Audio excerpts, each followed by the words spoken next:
Hello friend, सर्वांचे स्वागत आहे आपल्या केव्ही फार्मा यूट्यूब पेजवर. आणि आजचा आपला टॉपिक आहे schedule drug and their keywords. आता हे जे स्केड्यूल ड्रग्ज आहेत तर हे खूप लेंदी ड्रग्ज आहेत लर्निंगसाठी. तर आपण एक इझी फॉर्मॅटमध्ये 1 बाय 1 सगळे ड्रग्ज डिस्कस करणार आहे.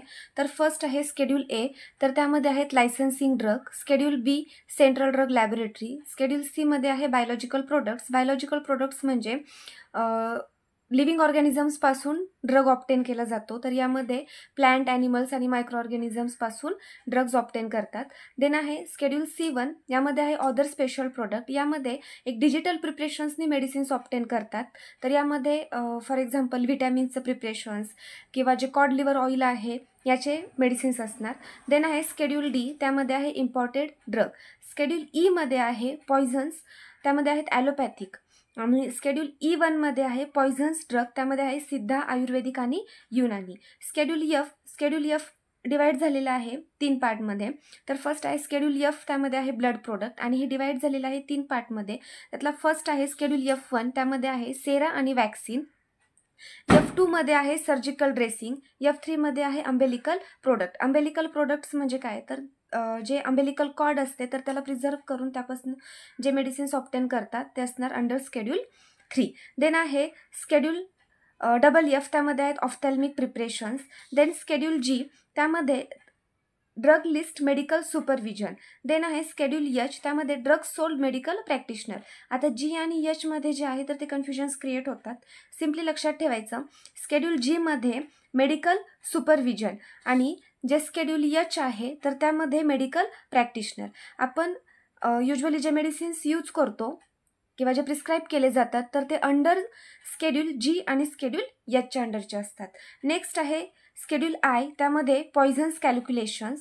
देन आहे स्केड्यूल J, त्यामध्ये आहे list of disease. Schedule K मध्ये आहे मॅन्युफॅक्चरिंग ड्रग.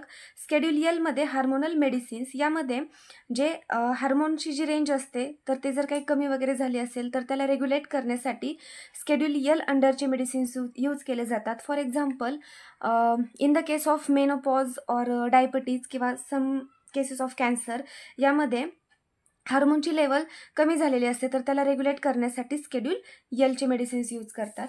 नेक्स्ट आहे स्केड्यूल M, त्यामध्ये आहे good manufacturing practice under industry premises. आता स्केड्यूल M सुद्धा डिवायडेड झालेला आहे 3 पार्टमध्ये.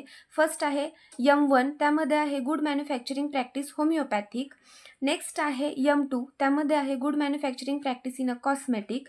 स्केड्यूल M3 मध्ये आहे good manufacturing practice medical devices. Then आहे स्केड्यूल N. स्केड्यूल N मध्ये आहे फार्मसी इक्विपमेंट. फार्मसी इक्विपमेंटमध्ये जे पण कॉलेजसाठी म्हणजे यामध्ये कॉलेजेस लक्षात ठेवायचं, कॉलेजमध्ये जे पण फार्मसी इक्विपमेंट्स लागतात किंवा जे पण इन्स्ट्रुमेंट्स वगैरे लागतात तर ते अंडर स्केड्यूल N असणार. यामध्ये बेसिक लाईक बिकर, त्यानंतरनं ब्युरेट, त्यानंतरनं जे आपण पिपेट वगैरे यूज करतो, केमिकल्स असणार, ते सगळे अंडर स्केड्यूल N असणार. देन आहे स्केड्यूल O, यामध्ये डिसइन्फेक्टंटमध्ये लाईक जे फिनॉल, डेटॉल वगैरे जे असतात तर हे सगळे असणार स्केड्यूल Oच्या अंडर. देन आहे स्केड्यूल P, त्यामध्ये आहे पेरियोडिक ड्रग. स्केड्यूल P1 मध्ये आहे पॅक साईज ड्रग. आता हे जे पॅक साईज ड्रग आहे तर ते ड्रगच्या क्वांटिटीवरती डिपेंड असणार. देन आहे स्केड्यूल Q, त्यामध्ये आहे कॉल्टार कलर. स्केड्यूल R मध्ये आहे कॉन्ट्रासेप्टिव्स. स्केड्यूल R1 मध्ये आहे स्टँडर्ड मेडिकल डिव्हाइसेस. त्यानंतर आहे स्केड्यूल S, त्यामध्ये स्टँडर्ड कॉस्मेटिक.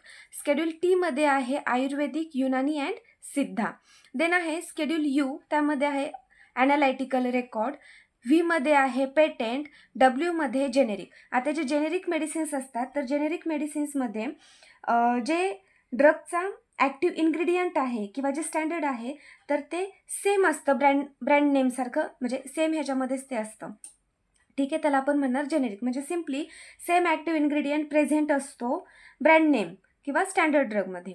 देन आहे स्केड्यूल X, हा जो आहे हा आहे हॅबिट फॉर्मिंग ड्रग. यामध्ये जे मॉर्फिन, कोडीन, हिरोईनचे जे ड्रग्ज आहेत तर ते सगळे अंडर स्केड्यूल X असणार. लास्ट वन आहे स्केड्यूल Y, यामध्ये क्लिनिकल ट्रायलचे मेडिसिन्स असणार. म्हणजे यामध्ये ड्रगची सेफ्टी, इफेक्टिव्हनेस आणि ॲडवर्स ड्रग रिॲक्शन्स याचं मॉनिटरिंग केलं जाणार. ॲज वेल ॲज ड्रग जो आहे तर तो पोस्ट मार्केटिंग सर्व्हिलन्स म्हणजे मध्ये येण्याआधी त्यावरती म्हणजे त्या ड्रगचं फेजमधनं तो जाणार.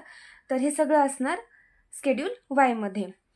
तर यामध्ये जर कोणाला काही डाऊट असेल आणि जे MCQचे वगैरे क्वेश्चन्स असतात तर त्यामध्ये स्केड्यूलवरती बरेचसे क्वेश्चन्स येतात आणि यामध्ये जर काही डाऊट असेल तर तुम्ही कमेंट्समध्ये सांगू शकता. तसेच जर पेजवरती नवीन असाल तर आत्ताच सबस्क्राईब करा, म्हणजे असेच फार्मसी रिलेटेडचे व्हिडिओज तुम्हाला येत जातील. थँक्यू.